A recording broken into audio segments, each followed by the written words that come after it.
Right guys, not a bad strike on that one.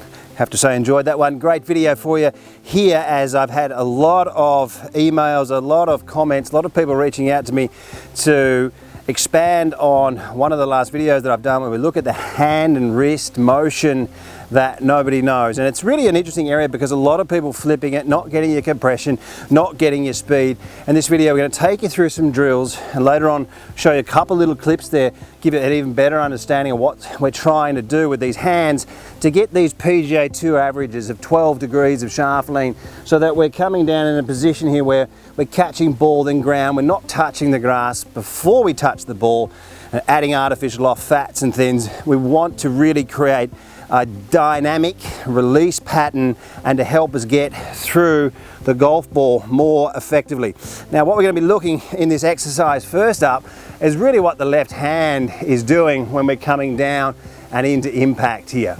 All right, so when we come in, we're looking at getting the shaft lean, we're looking at getting a square face, and then through impact here, because it is one continuous motion, we're going to be looking at this lead hand moving quickly into extension, and this is a part of the rotation of the hands. It's a part of squaring the face up because it actually is a motion that's quite advanced, and you'll see different levels of release patterns. Club golfers need to understand they need to get in there and slowly work on these things, getting themselves to improve their action by 10%, 20%, 30% further until you can get in there and really fully reach your potential. Now in this drill here, first off, what we're going to be looking at doing is having a look at what the left hand actually does. Now you can see my left hand moving here. When you see it in different angles, you'll see the left wrist moving into extension. You can see there I'm just releasing that one slightly. See that the club's moving up through the forearm there. We can see that the left hand is moving into extension. We can actually, when we speed it up, we can start to hear the club start to look pretty good. And when we get around this area here, we want to be seeing these three fingers. To get that, you need to be able to get this lead hand to move back into extension so you can get that power, that snap, right at where the ball is. And by using at times the other side of the brain, when we're looking at feel, sound, it's an important part of the motion because one of the things, it's moving so fast we can't really think that much about it. So if I'm trying to get the club to swoosh out in front of me, what happens is when I get that, and Justin Rose has spoken about that, we start to get some angles and then we start to square stuff up at the end, and that's when we start to get this motion, and it's this ability to square up, match up your angles. As the angles are coming down, as we're getting that lag, we haven't got an open face. It's all part of one continuous motion. We see that left wrist will start to move its way later in the downswing back in to a flat position. As I'll show you coming up in a video here, we start to get this face a little bit over towards between 12 and 1 o'clock, just a touch, and getting that lead wrist flat. But after that, people, once we get the shaft lean, you've got your compression line. After that, you've got to be able to let this thing release, and to do that, we're going to be looking at the right hand coming in like this, the left hand coming in this fashion here, so that when you're coming into impact, your right wrist is here, and after the follow through, the left wrist is moving like that, and at the bottom, the club's nice and square. So you've got your lateral movement, but looking really at what this hand is doing through the golf ball, you will see shut players with very strong grips and very shut club faces, coming down and releasing it in a more neutral effect. You'll see players with very, very weak grips rolling it more, but this lead wrist will still always be moving into some form of cup or some form of extension.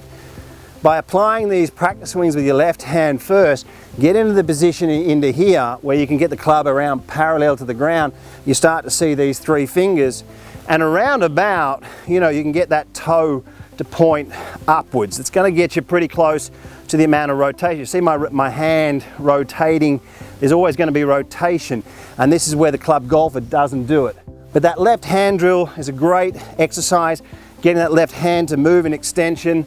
Lots of practice when seeing these 3 fingers here. You'll get a feeling, and then you can put your right hand on, get that club to swoosh out in front, and let that lead wrist move back up and into extension to get that snap, compressed shots like that one there. Guys, let's have a look now at some evidence-based material as we look at really what this lead hand and wrist are doing through impact.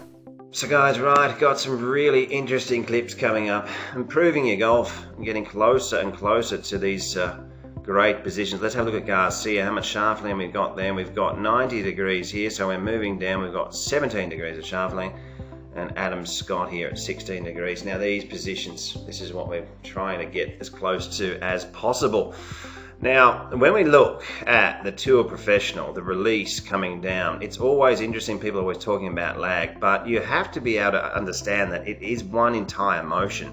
So, you know, by moving the hands and wrists effectively through the ball, it's going to help you square up your hands and wrists coming down in your downswing. This is what it's about. It's about using your hands more effectively in this type of motion here. Now, how many players do we see in that type of position? Well, I mean, over the years when we have a look, you know, you've got Nicholas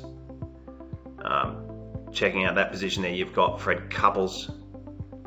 You know, you've got Adam Scott further up into the swing. Tiger Woods. I mean, it really should be an area where people should be looking at. This is one of the key areas to the swing. Garcia. World Class Golf Instruction has over 700 detailed videos for every golfer. Practice programs and evidence-based material is applied in helping you to become your own coach and play your best golf. Join us in the chat room and join the community of World Class Golf Instruction. And we got McIlroy, even my swing. And the club golfer, what are we seeing through the ball? You know, we're seeing these type of positions here where we really are able to hold on to any angle because of their inability to square up the face and use their wrists effectively. They flip it to square it up, but it's just so hard to repeat, right? You've got a couple of degrees of shaft length, you'll hit a few good, but you know, a club golfer really, seriously, you don't really see them hitting 5 shots in a row really compressed and clean. They're a little bit thin and having sort of different issues. And one of the things when we look at how they bring the club down, you know, compared to the Tour Pro, even if it's just a little bit, you'll see them opening up the face here, right? And this is part of what I'm trying to get you guys to understand here is how your hands and wrists move more effectively. Now let's have a look at really how the Tour Professional, a great entry into the golf ball, and then we'll have a little bit of a look at some evidence-based material. Let's have a look at this club face position here. Now you should be filming this with your mobile phone. I'm showing you this on worldclassgolf.com. Right, just working constantly on correct stuff. See that face there? Now let's have a look at some of the club players. Even in their own right, they're decent golfers. Even players that take the club back in little closed positions or in decent positions, they're all just about all opening up the club on the way down until they get their hands on the right information. Even from positions like that, the face, you know, laid back on itself and open, and then they're using the right arm and the right tricep and shoulder and laying that face open, and this is why they flip it. So understanding that you really, to improve your golf swing, have a look at that one, getting the hands and wrists to move more effectively is essential. Now it's about that position there, right? You can see this position, this motion, that's Ian Poulter, and we're going to show you just here quickly some of the statistics on and how the hands and the wrists move here. We'll just zoom this across. Now from the top of the swing we can see at the top, we'll go back and see 24 degrees of flexion. See that? That's cup. So the left wrist is slightly cupped. And I'll just zoom in on that because you'll see this. Watch this as it comes down. So this lead wrist moves from a cup position and it's actually moving into more of a bow position. You see how it gets to a minus here?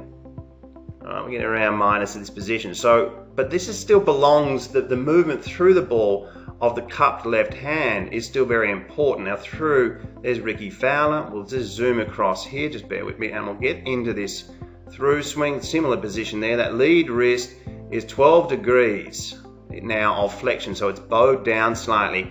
And then through the golf ball, we're going to see this lead wrist move up into about 41 degrees of cup.